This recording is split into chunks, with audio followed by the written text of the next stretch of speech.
नवाज शरीफ ने बड़ा ही एक बुर्दबारी का किरदार अदा किया और कहा कि ऐसे मामलात पे कोई भी जो है तेज बयान देने की जरूरत नहीं है। नून लीग फॉर्म 47 चाहिए तो उसी फॉर्म 47 से सदर जरदारी वगैरह दीगर भी आए। तो शर्जील मेमन ने कहा कि जी ये साथ हमने सिर्फ इसलिए दिया है ताकि जो है वो जमहूरियत डीरेल ना हो। भारतीय मीडिया खड़ा होकर जो है कहता है कि जी पाकिस्तान में जेनजीज निकल आए, पाकिस्तान में जंतर मंतर 2-0 हो गया, पाकिस्तान में जो देखें जी ये हो गया। तो इससे कौमी मफाद को नुकसान पहुंच रहा है।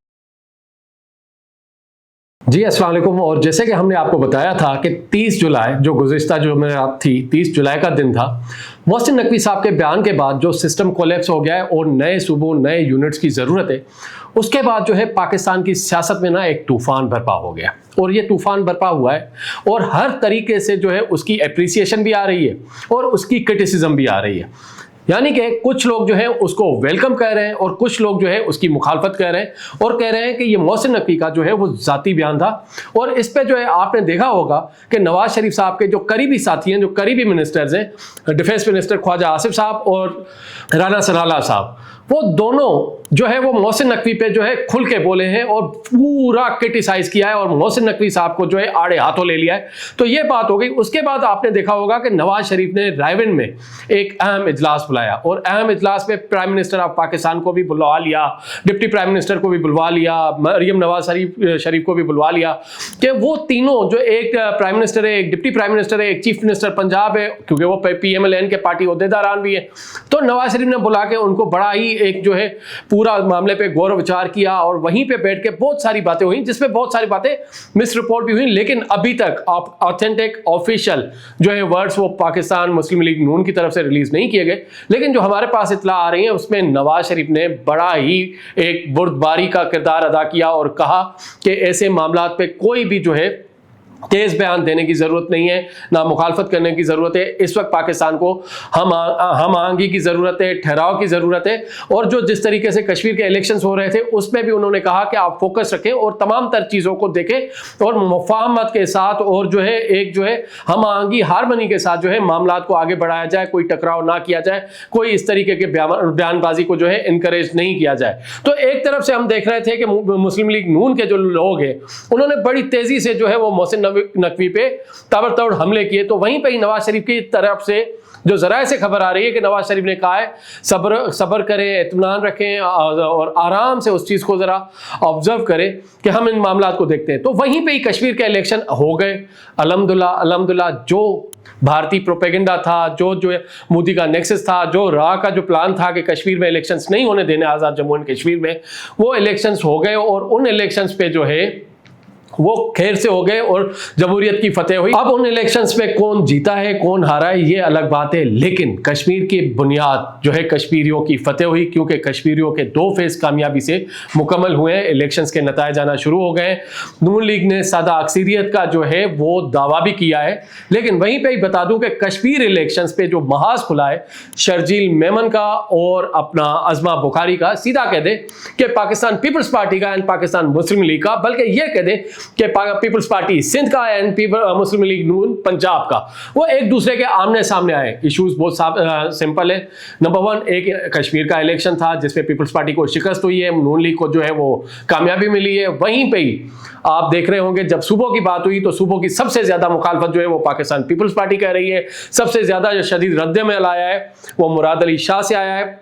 और मुराद अली शाह ने जो रद्द-ए-अमल दिया है कि मोहसिन नकवी ने जो है घिसी पिटी बातें की हुई हैं, वो मैसेज उन्होंने भिट शाह की मज़ार से भेजा है और भिट शाह की मज़ार से ये मैसेज भेजना एक वाज़े बड़ी बात है। तो अब जो पीपल्स पार्टी और नून लीग के एक दूसरे के ऊपर ताबड़तोड़ हमले और अब मामला जाके पहुंचे एक दूसरे के ऊपर गद्दारी के, चोरी के, फॉर्म 47 के,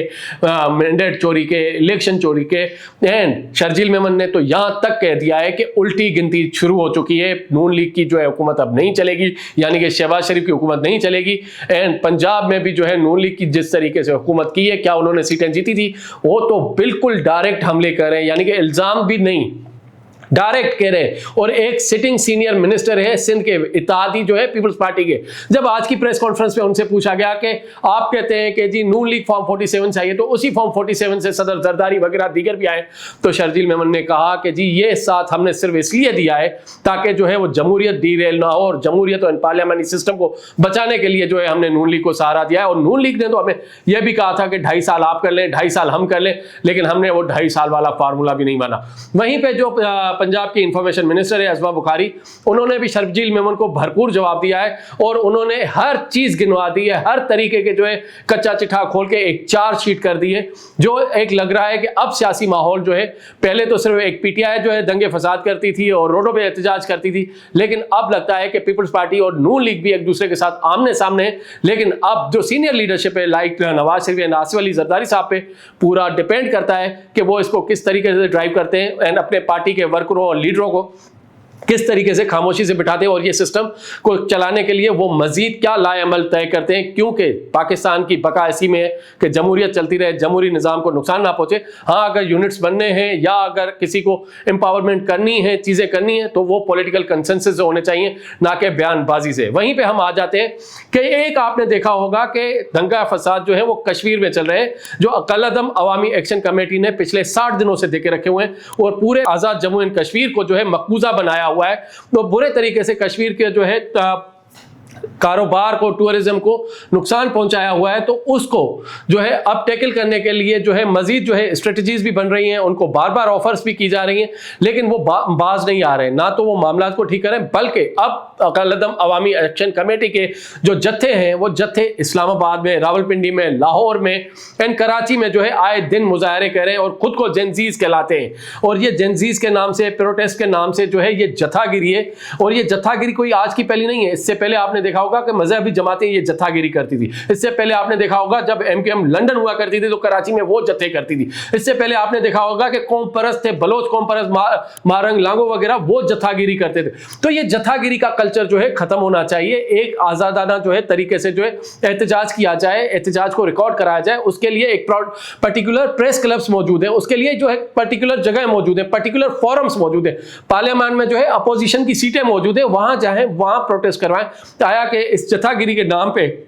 आम आवाम का जो है जीना जंजाल ना करें, सड़कें बंद ना करें और आए दिन जो है जत्थागिरी करके रियासत पाकिस्तान को कमजोर करने की कोशिश ना करें। क्योंकि आप एक जत्था निकालते हैं 20, 25, 50 लोगों का, भारतीय मीडिया खड़ा होकर जो है कहता है कि जी पाकिस्तान में जेनजीज निकल आए, पाकिस्तान में जंतर मंतर 2-0 हो गया, पाकिस्तान में देखें जी ये हो गया, तो इससे कौमी मफाद को नुकसान पहुंच रहा है, कौमी वकार को नुकसान पहुंच रहा है। और हाँ, मैं ये नहीं कहता कि पाकिस्तान हुकूमत पाकिस्तान जो है इस वक्त सबसे बेहतरीन काम करे, नहीं, फ्लॉज है,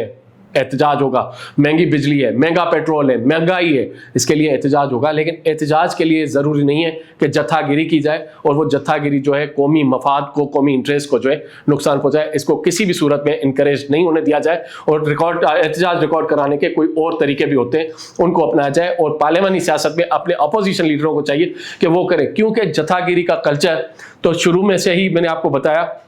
लेकिन अब ये जत्थागिरी के कल्चर को जो पाकिस्तान तहरीक इंसाफ ने जो स्ट्रॉन्ग किया था, अब वो गली गली मोहल्लों में पहुंच गया है। तो इसको भी देखने की जरूरत है कि और इनको समझाने की जरूरत है, ये अपने ही लोग हैं, कि इनसे कैसे बात की जाए, इनसे कैसे जो है इनको समझाया जाए कि जत्थागिरी से मामला हल नहीं होते हैं, मामला हमेशा बातचीत से हल होते हैं।